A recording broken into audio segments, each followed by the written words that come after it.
AJ. That's some good stuff, man. I got it's growing on me. I didn't like it at first, but man, that's some good stuff. Oh, really? That's so funny. Yeah. I was gonna suggest that you put on a cape and and do your shoulders like this and do your best James Brown imitation. Oh, what do you think of my t-shirt? Usually I don't wear a t-shirt, but I wanted you to do this motion because I was watching James Brown. I forget what I was watching. Something they had James Brown on there, and I was like, I just didn't get it. What am I missing? What am I missing about James Brown? His energy. I know he could do the splits when he was 73 years old. That was impressive. His energy. By the way, I saw him sing "This Is a Man's World" with Pavarotti, and that was like stellar.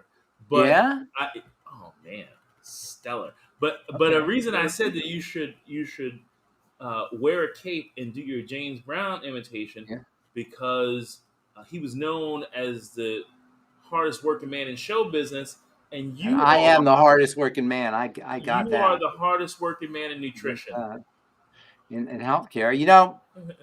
I'm on a mission, man. I can't lie. I'm on a serious mission. Well, I found my purpose. Sometimes people say they want to know what their purpose is. I found my purpose. This is my purpose. Well, you are gracefully fulfilling your purpose, and welcome everyone to Pharmacist Ben's Bytes, where our topic today we'll be talking about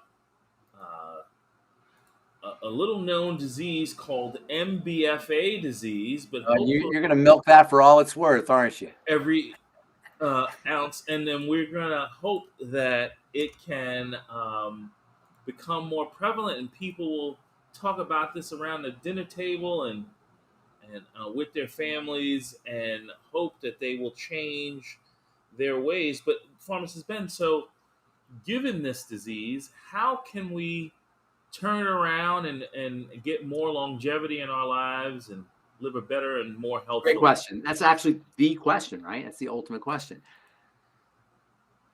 The longest journey begins with what? One step. A single step. You take steps. One step, and then the next step. I hate to wash the dishes. That's one of my things. I have to really get myself in the right frame of mind to wash dishes. I like to cook. I love to cook. But then and I don't mind a few dishes, but the pile after Thanksgiving, you know what I'm talking about, AJ? You see the sink is just filled with pots and pans and plates and sticky stuff. It just looks awful. And you want to leave it there. And you don't want to look at it. You want to go to sleep, but you got to wash dishes. But I discovered something a few years ago that I really because I hate to wash dishes, I just kind of worked on it mentally. I discovered something. If you take one fork and wash the fork and put it away, and then you take a pan, and you wash the pan, put it away, and then you take a plate, wash the plate, put it away. If you do things one by one, piece at a time, before you know it, the dishes are done. It's like you got to not be intimidated by the big goal and just work on the process piece by piece. If you have MBFA disease, you didn't just get there. It takes years to get to my body's falling apart. Babies don't have MBFA disease.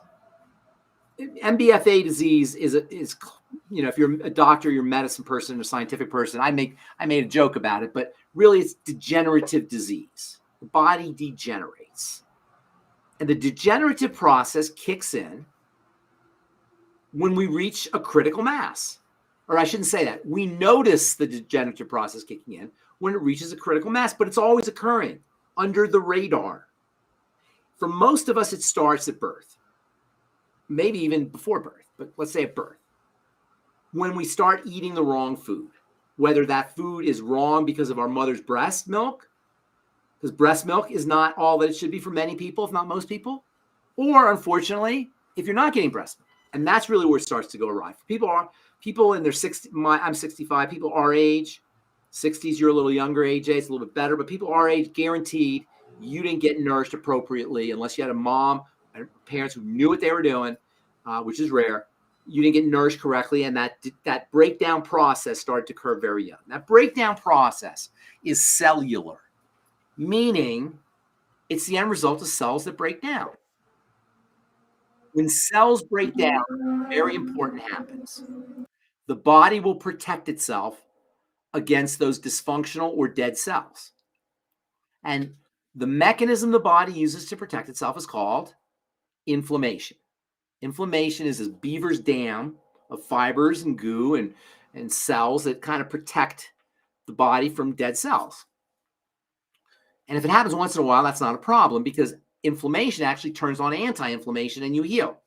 However, for most of us, we are, from the time we're born, we're sending a stream of inflammatory molecules, chemicals, into the body. Now, at first, it's not a big deal because you have the intestine that protects, but eventually the intestine becomes damaged. And once the intestine becomes damaged from all of these inflammatory molecules, stuff starts to leak into the blood. Now you really got a problem. It's one thing if the stuff is staying in the intestine, that's bad enough. But once it leaks into the blood, now you've got all of that inflammatory protective stuff in the blood.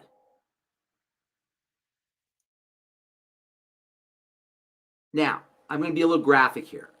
Uh-oh. I know. I'm sorry I had to do this, but I want you to picture this. You know, when you throw up, when you vomit, some of that stuff is coming from your stomach, but a lot of it's coming from your intestine. You don't want to see that stuff. That stuff's gross. That stuff's disgusting. You don't want to think about it, see it. When you have a bowel movement, you're eliminating waste from your intestine. You don't want to think about that stuff. You don't want to see that stuff. But that stuff that's being eliminated from your intestine, either from one end or the other, when you have this inflammatory condition in the intestine, guess where that stuff is going? To the blood. Yes. What do you think that does? Of course, that causes a major emergency. Now, the body has mechanisms for protecting itself, but that's not a good situation when you have intestinal contents getting into the blood. Well, maybe you should have called it poop in the blood disease. Well, I don't want to be graphic. It's not just poop in the blood.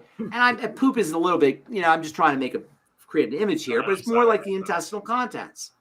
It's the bacteria, it's the food particles, it's the immune cells, it's the inflammatory chemicals like histamines, the stuff the bacteria are making, parts of the bacterial membrane get into the blood. All of this stuff gets into the blood. And remember, the blood is very, very serious business. Blood is not just some fluid. The blood has got all kinds of stuff in it. Proteins and minerals and glucose and oxygen and carbon dioxide and hormones and fats and all kinds of stuff is in the blood. It's a very complicated organ. Cells, white blood cells, red blood cells, platelets, all kinds of stuff is in the blood. And the blood is delivering oxygen and delivering nutrients and delivering or clearing waste.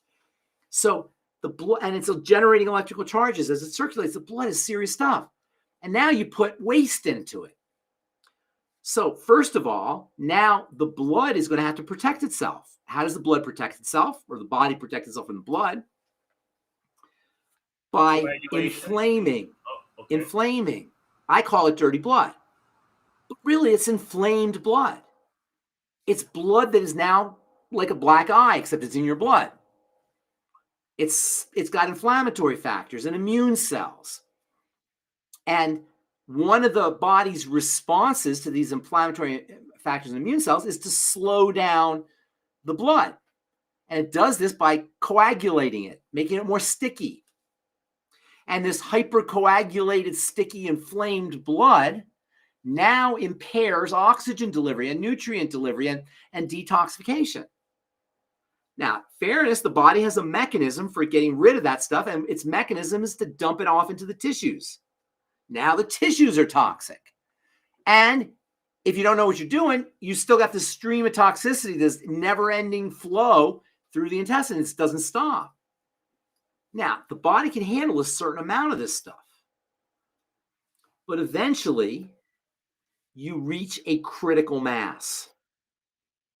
And that's when you say, I was sitting at home minding my own business. watching my favorite TV show, playing with my kids, watching, listening to the radio, just doing nothing. I was fine. And boom, I got Parkinson's disease. Boom, I got arthritis. I was fine yesterday. I got arthritis. What the heck? My stupid body, it just gave me arthritis.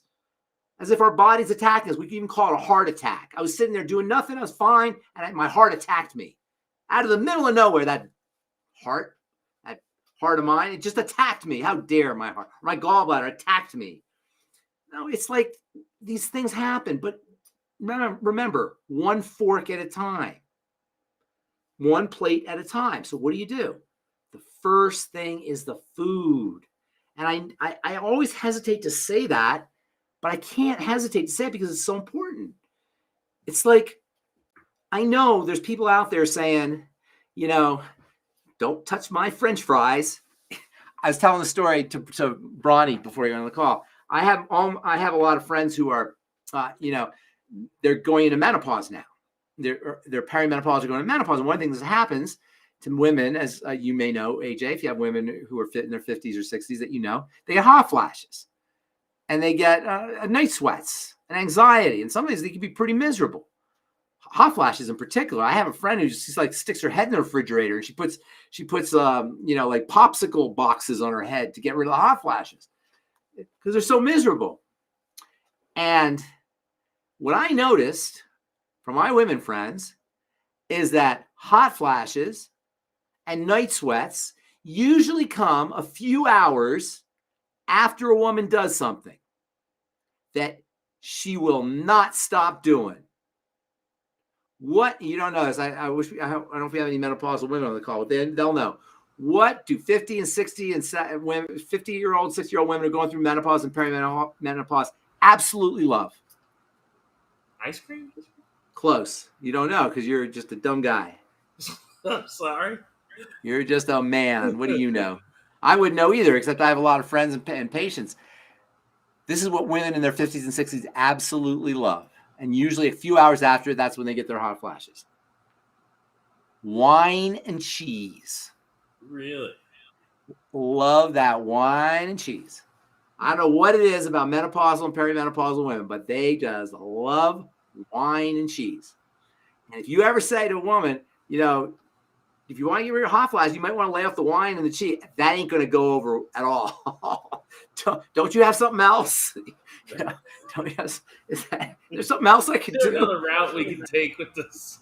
Yes, there's something else I can do. And I'm laughing, but that's kind of how we think. It's like, I want to get better, but I like the French fries, and I get it, and I don't want to be the bearer of bad news, but it's just our power. I'm not Mr. Food Guy. I'm absolutely positively not Mr. Food Guy. There's plenty of food people on the internet and social media telling you how to eat, what you should eat your vegetables, and make sure you don't have any too much red meat and this, that, and the other. I don't want to do that. But as a healthcare professional, when you ask me about MBFA disease, I have to say, and that's where it all starts. And when you think about it, the human body is about 2 million years old, roughly, depending on who you ask and how you track it back. And in the last 150 years, we've completely changed the food supply. So if the human evolution is a clock, a 24-hour clock, the 2 million years, at about 5 seconds to midnight, we completely changed the food supply. So of course we're going to have a problem. Our food is completely different. Even foods you wouldn't think are different, like the meat and the produce, that's still different because the soil's different. And the way we grow our plants are different. So everything's different, not to mention the cereals and the chips and the processed food. It's all different, not to mention the cooked stuff and the fried fats and the carbohydrates and the sugar. It's a disaster for the body. So how do you start? Well, let me just say this real quick.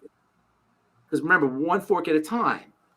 The first thing you do, which anybody can do, is reduce your calorie intake. Anybody can do that. And you start off by fasting, really. If you fast a day, that's great because that gives your body a break. But just reduce your caloric intake. That's all. And you don't have to be 100% on anything. You get to decide. So if you want to eliminate, 50% of the crappy stuff you're eating, keep 50%, you get 50% benefit. If you want to eliminate 60%, you get 60% benefit. You decide. If you want to reduce if you're doing 3,000 calories a day, go to 2,000, go to 2,500. And notice how many calories you're eating. It's not all about calories, but calories represent work. So there's other things too, but calories are a good marker. So if you're at 3,000, and by the way, a hamburger from two guys and French fries and a Coke is right there, almost probably close to 2,000 calories right there, 1,800 calories probably. And that's it. That's just a hamburger and fries and a Coke. So, it doesn't take a lot to hit to 3,000 calories. Probably some of us are eating 5,000 calories a day. So back down a little bit. That's the first thing. Remember, a fork at a time. One fork at a time. One of the best forks you could do is Beyond Tangy Tangerine.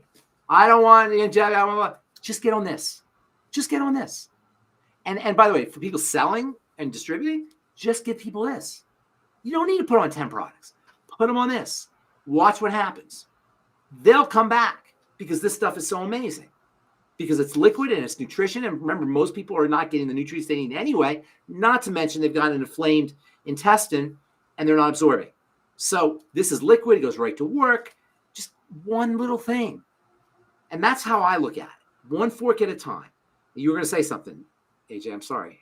I interrupted you. No, actually, I want to hear. So you said 1 is reduced caloric intake, and number 2 is fast. Number 3, do a food diary and see where your problems are. See where your food problems are. And assume, if you have a degenerative condition, assume this is the case. Assume it. Because it probably is, and you want to start off with a first principle. And there's no real health challenge without dirty blood, and there's no dirty blood without something getting into the intestine, save the injections, which we're not, most people aren't doing that. We're not going to talk about the injections. So you just start off small. Start off slow. Assume that you have a leaky gut. Assume it. Assume it. But you didn't don't say need to it test for the folks, okay? And if you're not sure, and you can pretty much, it's a good assumption, notice if you feel better when you stop eating. Most people will feel, when they have a chronic condition, will feel better when they stop eating. And that'll tell you that something's getting in that shouldn't be getting in. Something inflammatory is getting in. So you want to simplify. What is the worst disease that smart people suffer from? Overthinkitis. Don't overthink. Simplify. Reduce things down to their most basic components. The blood is the most basic component. Inflammation is the most basic mechanism. Leaky gut is the most basic cause. And that's pretty much it. Leaky gut, blood toxicity, inflammation. That's pretty much all disease right there. I can't think of a single disease that does not involve inflammation. And by the way, inflammation is kind of interesting because we hear it all the time, but it doesn't really sit with us what it is. Inflammation is your body's way of protecting itself. So if you have a protective or defensive response, what is the opposite of a defensive response that you want to work with? You like football, you got defense, and you got what? Offense. Offense. Oh, offensive. Yeah. You have an offending agent. Something's getting in, like by definition. Now, if there's damage, that can also initiate an inflammatory response, but it starts off with toxicity getting into the bloodstream. And so you start small. Don't overwhelm. And that's true about everything. You ever read that book, Atomic Habits? I've not read it. I haven't read it, but I know what it's about. One of the things they say is just do little things and just do them consistently. Just little things. Don't try to eat the whole elephant at once. Eat it a bite at a time. And understand that the body wants to heal. It's designed to heal. We're the descendants of ancestors who survived by healing. So it's built into our genes to heal. That's MBFA disease. I think you broke some news tonight. Before we go to ancillary questions that how did I break some news? What did I do? Well, you mentioned that our food supply changed about 150 years ago, which kind of means that Moses didn't eat fried chicken. Is that news? Did I break the news? That is breaking news. Like, Breaking everybody, news. keep in mind. Moses did not eat fried chicken. You That's know what? That should exactly be right. the book title. No fried chicken for Moses. That's right. Moses didn't eat KFC. Okay, so along the line of dirty blood, Coach Yes. Rod has a question. Coach Rod, is he there? Coach Rod is on YouTube, and his question. Coach Rod, man, Coach Rod is always there. Of course, he is. He's always there. Coach I love Rod, Coach Rod. Thank you, Coach Rod, for being there. He's called a teammate. He's a good teammate. Yes, sir. So, okay, yes. What's the question? One of his many questions is, what can a person do about thyroid hormone problems, or TSH? TSH, the very complex issue, because the thyroid is secondary to a lot of things that are going on in the body. The thyroid is reading the body and adjusting constantly. So you can't really work on the thyroid. It's not possible to work on the thyroid. And that's why, by the way, thyroid medicine fails. And anybody who knows who is hypothyroidism or hyperthyroidism for that matter, knows it's the drugs they give you don't really do much. They give you a little bit of energy maybe, but that's not how hormones work. So what does the thyroid do? The thyroid is responsible for distributing the main energy hormone in the body. The main energy in the hormone in the body is called thyroid hormone, right? So thyroid makes thyroid hormone that energizes all the cells. So under conditions of thyroid hormone activation, heart cells become more hearty, skin cells become more skinny, brain cells become more brainy. All the cells of the body do what they do more and better under conditions of thyroid hormone. So if you're not making thyroid hormone, you got a problem, right? So what is it that causes thyroid problems? In other words, you can't turn your cells on without thyroid hormone.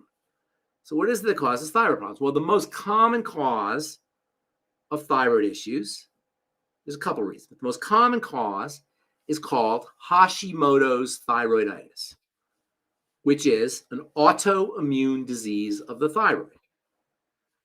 Autoimmune diseases are the end result of blood toxicity that has been dumped off into the tissues. Now, if you ask your doctor what causes autoimmunity, they'll say they don't know. Nobody knows. There's no cause. I'm telling you the cause.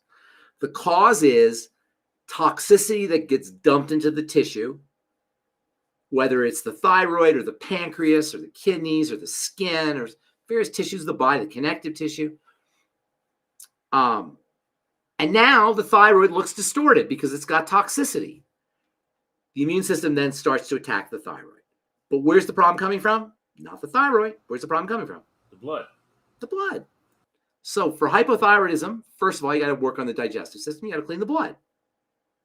Secondly, because the thyroid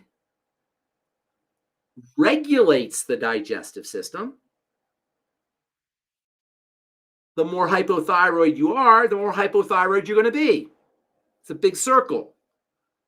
Because when your thyroid is suppressed because of the toxicity in the blood from the inflamed intestine, now your intestinal function is going to be further perturbed, which is going to further suppress thyroid function.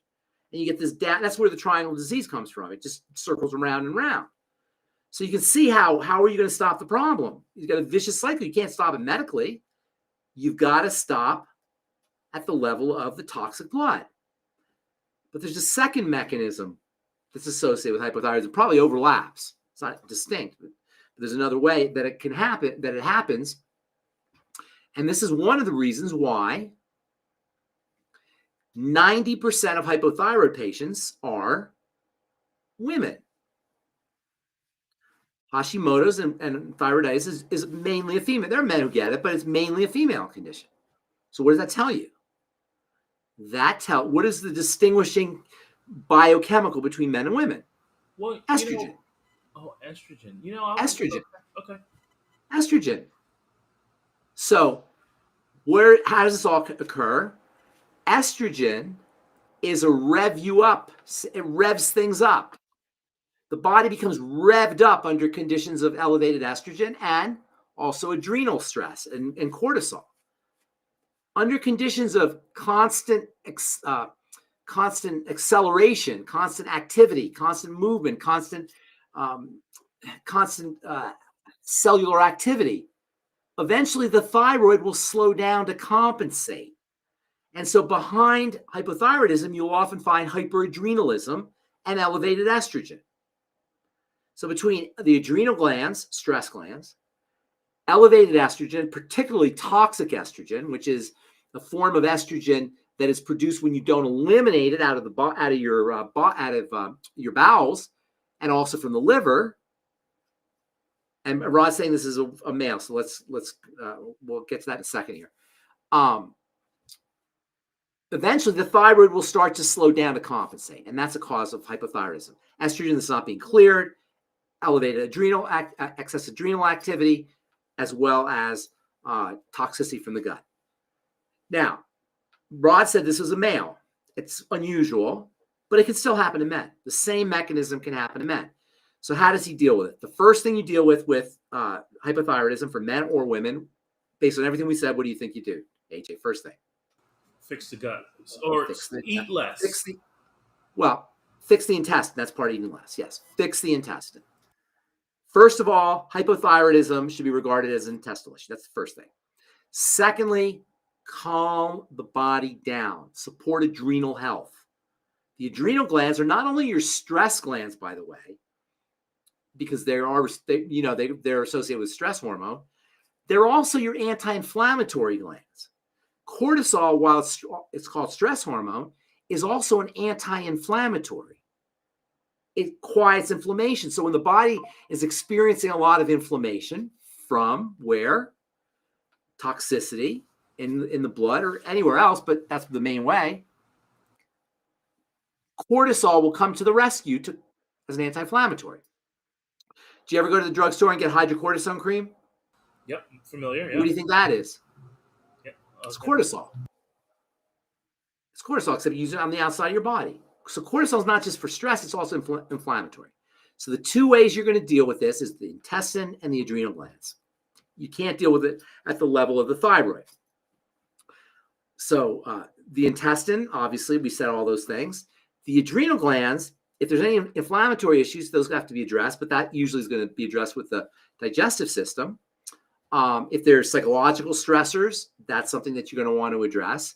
And also, interestingly, elevated blood sugar and also hypoglycemia, low blood sugar, will disturb cortisol and adrenal activity. So reducing your sugar intake and hypothyroidism, it's no accident, is associated with metabolic syndrome. So treating yourself like a diabetic. So for your friend Rod, A, work on the intestinal health. B, support blood sugar health. And C, address the adrenal glands.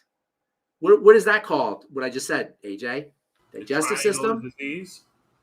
Triangle of disease. Tell them again how to address the adrenal gland as a third point. Stabilize blood sugar and work on the intestine. Go backwards on the triangle of disease. And then if there's psychological stressors, you got to deal with those too. Because to the body, things that you're thinking about are just as bad as things that are happening in the body. The body doesn't know the difference between your psychological stressors and your physiologic stressors. It just sees them all together. And so we think of stress, we think of psychological stress, but it's also physiologic stress. Conversely, in addition to working with physiologic stress, you got to address psychological stresses. The most important physiological stressors are coming in through the digestive system and the blood sugar system. Now, over the course of time, inflammation in the joints or in the blood vessels or in the connective tissue, various tissues of the body, that can trigger an adrenal response too. But you got to start somewhere. So start with the digestive system and the blood sugar system. Everybody who has hypothyroidism is going to have some degree of dysglycemia, metabolic syndrome, you may call it, and intestinal problems. Those are the places you want to work. As far as nutrients go, the nutrients that you take for the thyroid, they will help you make thyroid hormone, or they'll help activate thyroid hormone, but they're not going to help you with the thyroid. Do you understand what I'm saying? So iodine is important for activating thyroid hormone, and selenium and sulfur and vitamin A. These are all very important for the production of thyroid hormone. But as long as the thyroid is being damaged or suppressed, the nutrients aren't going to necessarily help. Not that they're not important. Iodine is especially important and deficient in the standard American diet unless you're eating a lot of fish. So iodine is especially important. But really, you want to look at it as digestion, blood sugar, and adrenal glands. And I'm with you. As far as you can do all the good that you want, but if you don't stop what the problem, the source of the problem is, then you're going to have a problem. So yes, exactly. Rod asked about herbs for the adrenal glands. Adaptogenic herbs, adaptogenic mushrooms for longevity. That mushroom tea can help, or mushroom coffee, I should say. And then also ashwagandha, theanine. There's nutrients that calm the body down for the adrenal glands. Think calming. Magnesium is very important for the adrenal glands. Vitamin C is very important for the adrenal glands. Zinc is very important for the adrenal glands. So, I don't like necessarily focusing on specific glands because it's all networked. It's all connected. And it's not like the adrenal glands there's a problem with the adrenal glands. It's just that it's responding to what's the biochemical disruptions that are preceding the adrenal glands, the blood sugar system and the digestive system. So it's not, there's herbs for the adrenal. Think adaptogens when you think about adrenal herbs, Rod. Yeah, he was referring to a particular YGY product, which is the Good Herbs line. Good Herbs. Okay, yeah. Herbs can help support adrenal health, but really you want to work backwards. Let me ask you a quick question. What do you think about 3 doses of Tangy Tangerine a day? It's great. You have as much as you want. So if you wanted to drink 4 doses of Tangy Tangerine in a day, 10 doses. You can drink it all day long. If you drink too much and you're not used to it, it can pass through you quickly, and some people will bloat if you do it all at once. I put it in water. I always recommend putting it in a water bottle and sipping on it. Now back to what you said about what you put in your body. I was reading an article today, and they were talking about cognitive decline and how they found that if you eat they didn't hit the mark fully, but they're going to get there in 10, 15 years. They mentioned if you eat a Mediterranean diet, that you will be much less likely to have cognitive decline, and they're reinforcing the fact that there's not a lot of sugars. The foods are all more. Don't they really have? You know what the Mediterranean diet really has? That's kind of like behind the scenes, so to speak. It's kind of hidden that you don't really notice because it's vegetables and it's seafood, low meat, good quality dairy, the healthy fat, olives. Oil. Okay. But what do all those have in common? They're not processed. The soil. The Mediterranean soil is volcanic soil. It's super, super, super rich in minerals, ionic minerals, stuff that Dr. Wallach talks about. So the Mediterranean diet, it's good to eat that way, but you're not necessarily going to get the benefits if you're not eating it in the Mediterranean. In other words, if you're eating your tomatoes grown in a hothouse in Texas or, wherever you grow tomatoes these days and not in the volcanic soil, you're not going to necessarily get the same benefits. Nonetheless, it's still a good way to eat for sure. And they don't eat a lot of calories. They also have other things. They have good social network. The older people the elderly people live with their kids, and a lot of family life and a lot of we have a loneliness epidemic. They have good familial bonds and societal bonds there. There's a lot of things going on there, but yes, that is true. You want to eat veggies, colors, seafood, low red meat, quality dairy. If you're going to do dairy, I'm not a big fan of dairy myself, but there's good stuff in dairy. Eating Mediterranean wise is a good idea. I agree with that. So and fats are especially important in the Mediterranean diet. Is really high in good fats, omega-3 fats from fish and from seafood, and grass-fed dairy. Mediterranean diet is grass-fed, so you're getting a lot of the omega-3s that are important for the brain. So I could definitely see that, but that doesn't really translate to the American diet, the Mediterranean diet here in our country in the United States. Understood. Where fruits and vegetables are grown will determine the mineral How content. big, of Because course, yes, soil. and how they're grown.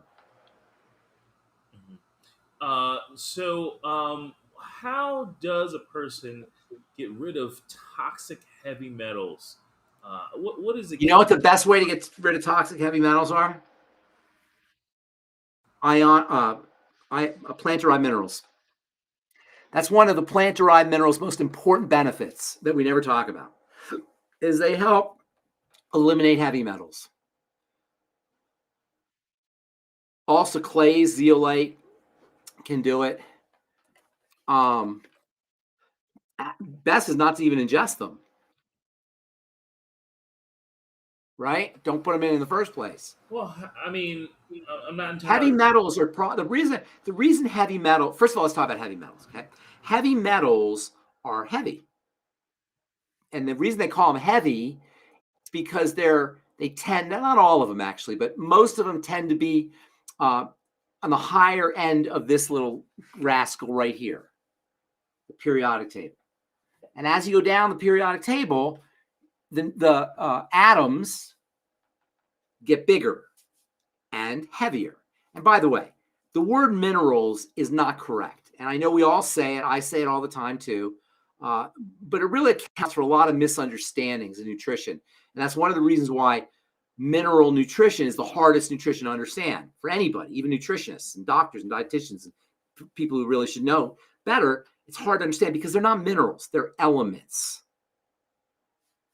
A mineral, there's no minerals except for the skeletal system, there's no minerals in the body. Do you know this, AJ? There's no minerals. What minerals are in the skeletal system?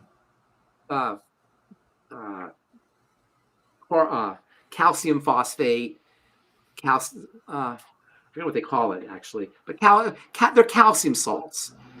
Those are the minerals in the skeletal system. So there's a word for it. I forgot. Apatite. They call it apatite. Hydroxyapatite and apatite. That's the names of it. So go ahead. Calcium itself is not a mineral. Calcium itself is not a mineral. It's an element. Right. It's an atom. But the compound. Calcium, when it binds, it forms calcium with and it binds with sulfur and phosphorus. Basically phosphorus, I think. And it forms this stuff called apatite or hydroxyapatite. And that's the stuff that makes your bones hard. And that's where you have your minerals. But in the blood and in the tissues and in the cells, there's no minerals. They're atoms. They're elements. So we say heavy metals. It's not they're not minerals. They're really just atoms. And the atoms are the ones on the high end of the periodic table, like lead and mercury. And the reason they're so problematic is because they're heavy. They sit and they bind to tissues, and they're hard to eliminate because they're heavy. They're dense. When something's light, it can dissolve in water. It's light. It's airy. It can flow. It can move. Those are not problematic. And the reason why colloidal minerals and ionic minerals are so valuable is because they dissolve in water. Heavy metals don't dissolve. They sink. They're persistent. They accumulate. They say they bioaccumulate. They bioaccumulate in the environment, and they bioaccumulate in the body, particularly in the kidneys. Why? Because as the blood is flowing, the kidney's filtering it. And the liver, which is responsible for detoxification.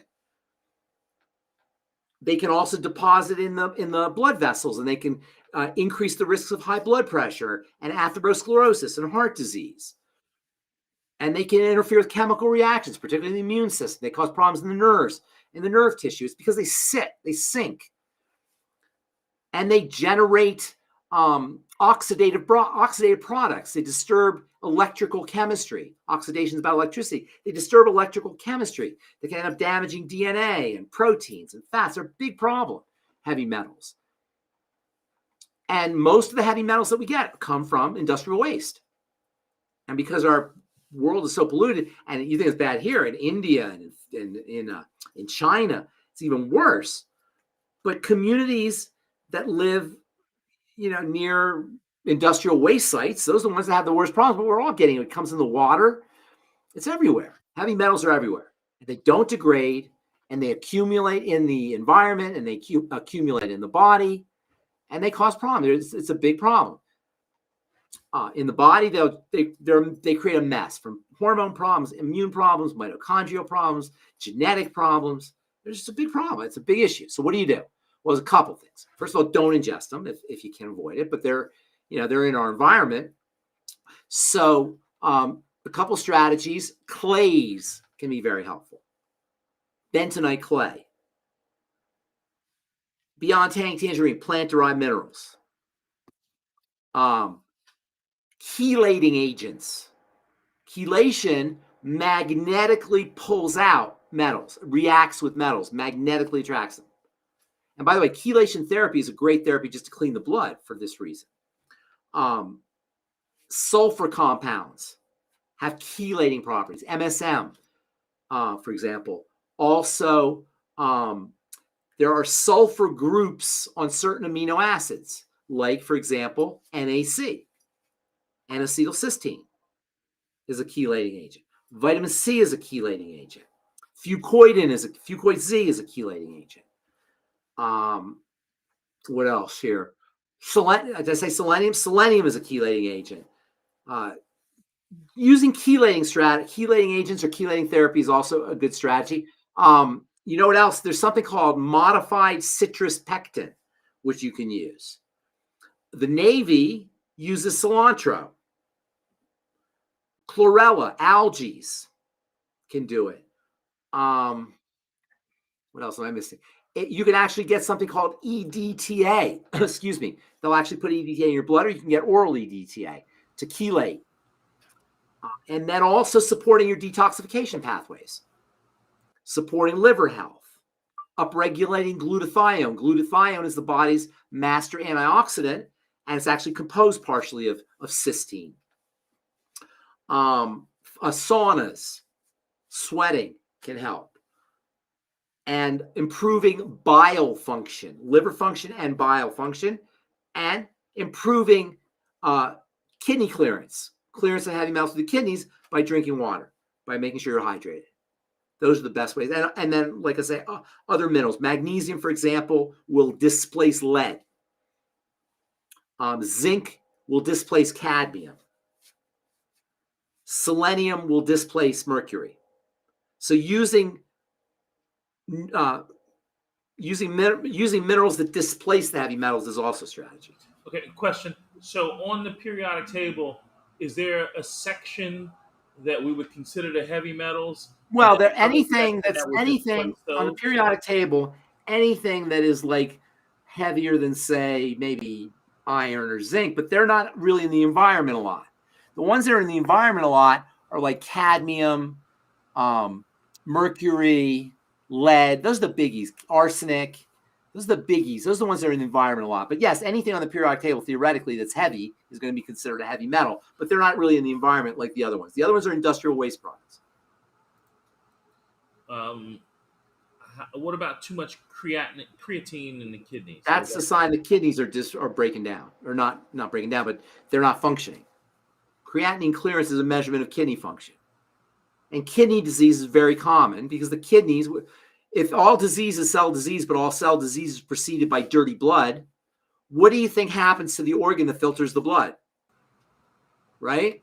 You can see a problem. Kidneys bear the brunt of the dirty blood because they're filtering the blood, particularly of sugar and heavy metals for that matter.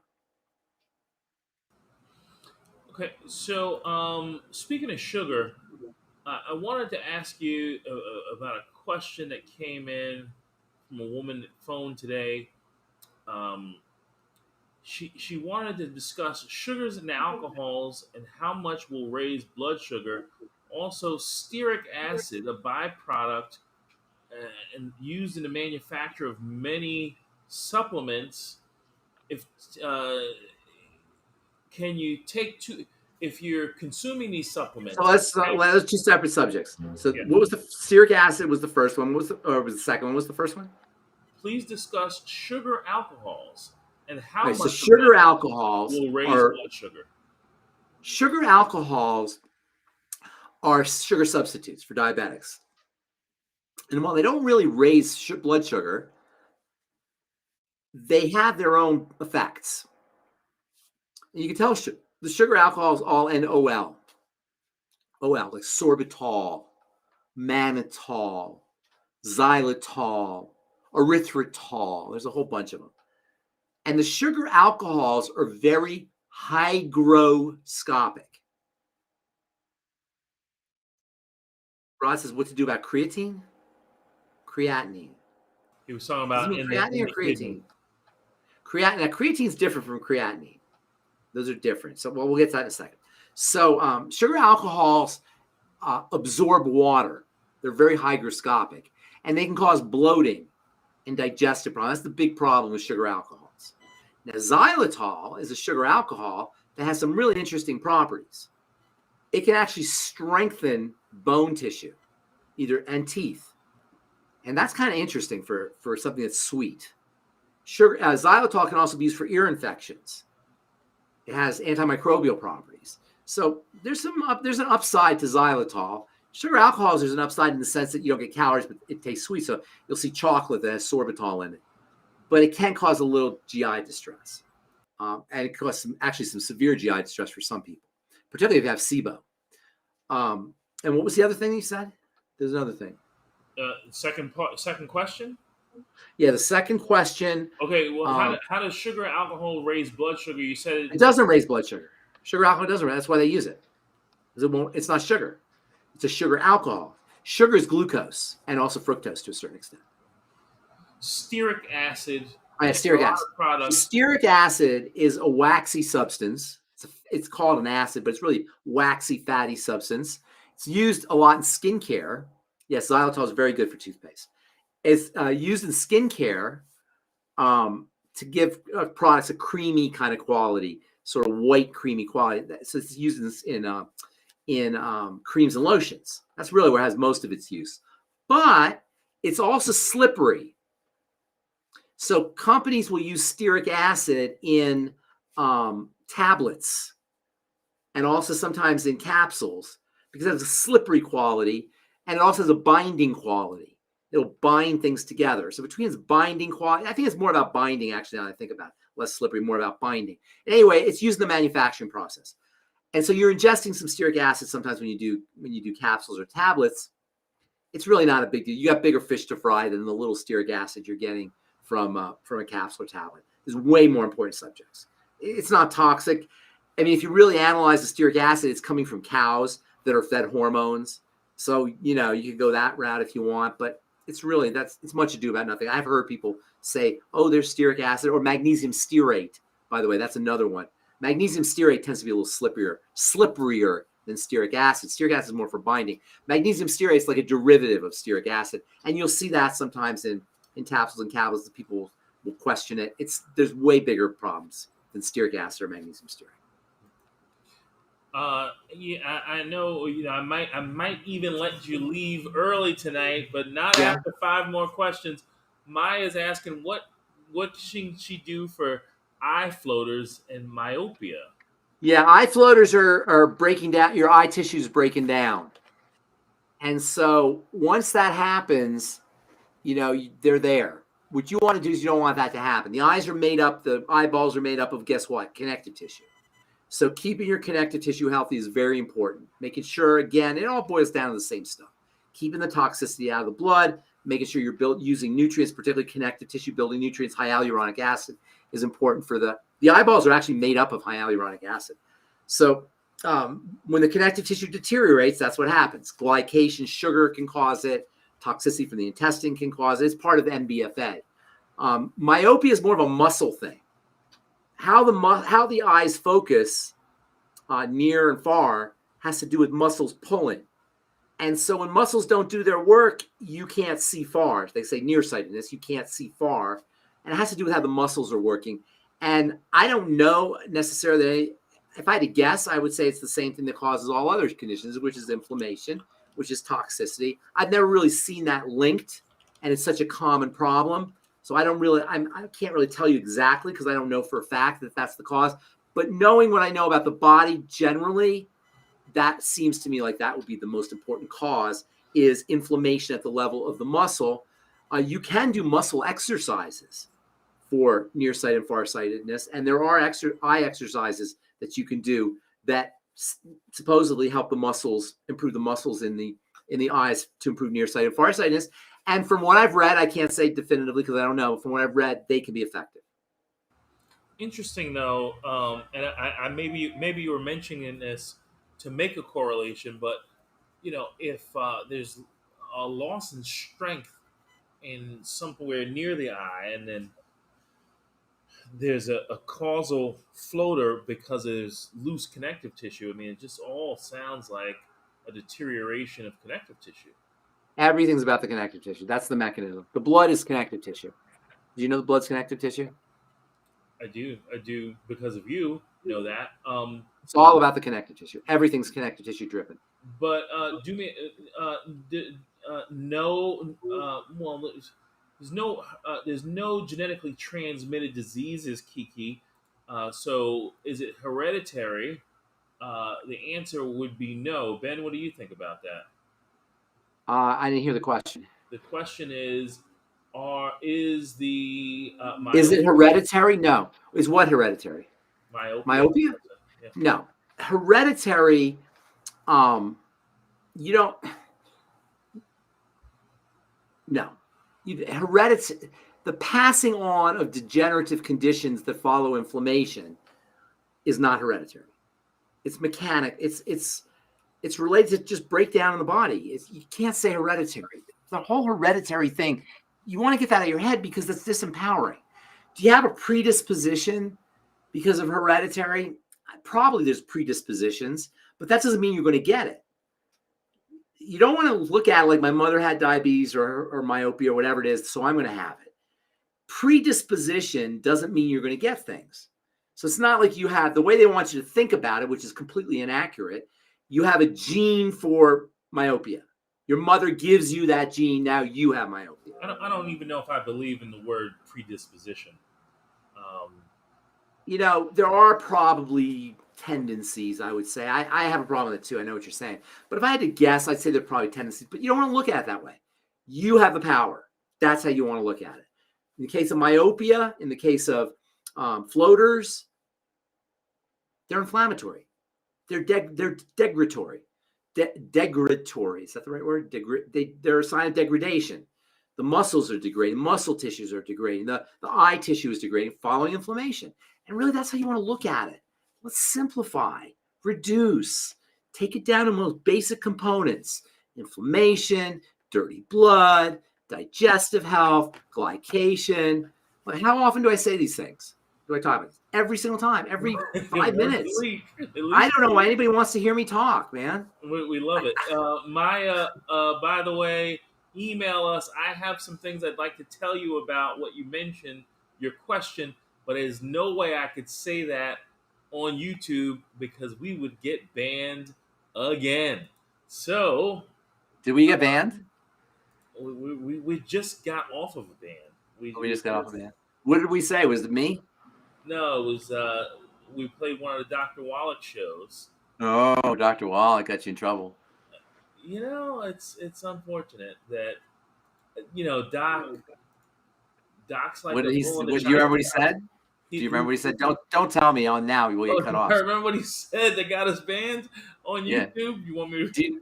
Do you remember what he said? No, tell me later. But do you know? He talked about certain minerals in a certain form and their uses and how you might use them. Okay, all right, that's enough. You don't need to tell me anymore. Yeah. Well, God bless Dr. Wallach. Yeah. He's helped a lot of people, and whether he gets cut off or he makes people angry, he's made a huge difference in my life and a lot of other people's lives. All right, AJ and Becca. Okay, we're going to let you go. Yeah, I know. You've had a long day. I've had a lot. Yeah. I got a lot to do here still, too. Yeah. So, all right, guys. Nice to see everybody. Thank you, Pharmacist. Bye, AJ. Thanks for joining us, everybody. And we will see you, Pharmacist Ben, on Friday. Yes, you'll see me on Friday.